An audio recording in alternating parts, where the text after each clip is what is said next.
बच्चू कडू आणि एकनाथ शिंदेंमध्ये रात्री चर्चा झाल्याचं समजतंय। ही अंतिम बैठक होती। शिवसेनेकडून कडूंना विधान परिषद आणि मंत्रिपदाची ऑफर देण्यात आली आहे। प्रहार पक्ष शिवसेनेमध्ये विलीन करण्याची शिंदेंची प्रमुख अट आहे। पक्ष विलीन न करता विधान परिषद द्या अशी मागणी बच्चू कडूंनी केल्याचं समजतंय। आज मुंबईमध्ये बच्चू कडू या संदर्भात एक पत्रकार परिषद देखील घेतील।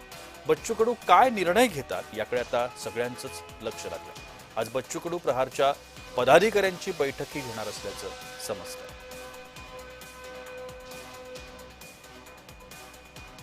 आपण या सगळ्या संदर्भात अधिक माहिती घेण्याचा प्रयत्न करूया। आमचे अमरावतीचे प्रतिनिधी सुरेंद्र आकोडे आता माझ्यासोबत दूरध्वनीवरून संपर्कामध्ये आहेत। सुरेंद्र, एक महत्त्वाची घटना, बच्चू कडूंना शिवसेनेचं आमंत्रण, त्याच्यामधली प्रमुख अट की बच्चू कडूंनी आपल्या पक्षासह शिवसेनेमध्ये यावं, म्हणजे पक्षच विलीनीकरण त्याचं करून टाकावं आणि त्यांना ती ऑफर आहे। मात्र बच्चू कडूंना ही ऑफर मान्य नाहीये।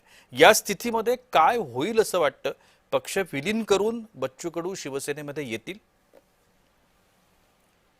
नक्कीच, खरं तर सागर, ज्या पद्धतीनं अनेक दिवसापासून चर्चा सुरू आहे की बच्चू कडू यांना एकनाथ शिंदेकडून जे विधान परिषदेवर जे ऑफर दिली जात आहे त्या ऑफरमध्ये एकनाथ शिंदे गटांच्या काही नेत्यांनी ऑब्जेक्शन घेतलं असून बच्चू कडूंनी आपला पक्ष विलीन करून शिवसेनेमध्ये यावं आणि त्यानंतर त्यांना उमेदवारी दिली जाईल अशी चर्चा सगळीकडे रंगू लागल्यानंतर बच्चू कडू आपली भूमिका जी आहे ते स्पष्ट करणार आहे। आज काल रात्री जे आहे ते बच्चू कडू यांनी एकनाथ शिंदे यांच्यासमोर एक महत्वाची बैठक झाली। जवळपास 1 तास ही चर्चा जी आहे ती चालली असल्याची माहिती पुढे येत आहे। त्याच अनुषंगानं आज दुपारी 12 वाजताच्या दरम्यान बच्चू कडू आपल्या काही पदाधिकाऱ्यांच्या सोबत आपली या ठिकाणी पत्रकार परिषद करून आपली भूमिका जी आहे ते या ठिकाणी स्पष्ट करू शकतात। मात्र पक्ष विलीन न करता ते उमेदवारी मागतील असा एक निर्णय जो आहे त्यांचा असल्याची माहिती या ठिकाणी मिळत आहे। मात्र या त्यांच्या निर्णयावर एकनाथ शिंदे गटांकडून त्यांना उमेदवारी दिली जाते का किंवा ती नाकारली जाते हे बघणं अत्यंत गरजेचं आहे। प्रत्येक त्यांच्या घडामोडीवर प्रत्येक चर्चेला त्यांच्या या ठिकाणी एक वेगळं वळण दिलं जाते। काल जर बघितलं तर बच्चू कडू यांनी रविराज यांना फोन केल्याची माहिती पुढे आली होती।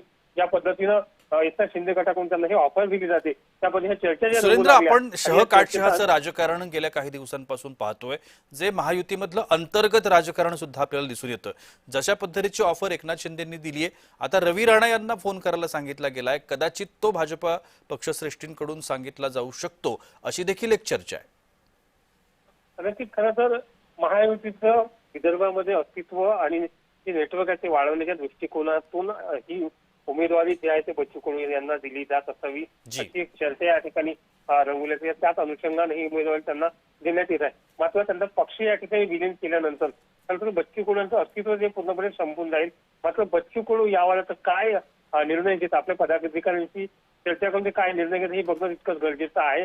आणि सुरेंद्र, आपण अमरावतीमध्ये आहात, बच्चू कडूंचे समर्थक, बच्चू कडूंचे काही पदाधिकारी, कार्यकर्ते किंवा त्यांची जी काही जवळची माणसं आहेत त्यांच्यापैकी आपलं कोणाशी बोलणं झालंय का आणि त्यांच्याकडून काही माहिती मिळू शकली का? निश्चित सागर, खरं तर या संदर्भात बच्चू कडू जे काही मुख्य पदाधिकारी त्यांच्याशी चर्चा झाली, बोलणं सुद्धा झालं। त्यांनी स्पष्ट आपली भूमिका या ठिकाणी मांडली आहे की आमचे नेते बच्चू कडू आहेत, जे बच्चू कडू जो काही निर्णय घेतील तो आम्हाला मान्य आहे अशी त्यांची भूमिका या ठिकाणी आहे। मात्र बच्चू कडूच्या भूमिकेवर ठाम असल्या कारणानं आता बच्चू कडू शिवसेनेमध्ये गेल्यानंतर त्यांना सुद्धा शिवसेनेमध्ये जावं लागणार आहे अशी असा एक निर्णय या ठिकाणी होऊ शकतो। सागर, नक्कीच धन्यवाद सुरेंद्र, आपण दिलेल्या विस्तृत माहिती करता।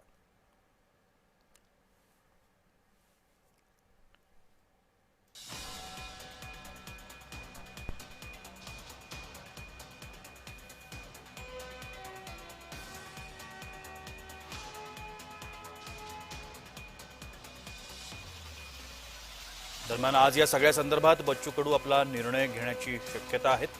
आज दुपारी एक पत्रकार परिषद होईल। या पत्रकार परिषदेमध्ये बच्चू कडू आपला या संपूर्ण प्रकरणावरती काय निर्णय जाहीर करतात हे पाहणं महत्त्वाचं ठरेल। विलीनीकरणाचा महत्त्वाचा मुद्दा आहे, मात्र पक्ष विलीनीकरण झाल्यानंतर बच्चू कडूंचं स्वतंत्र अस्तित्व उरणार नाही हा एक महत्त्वाचा भाग त्यातला लक्षात घ्यावा लागेल।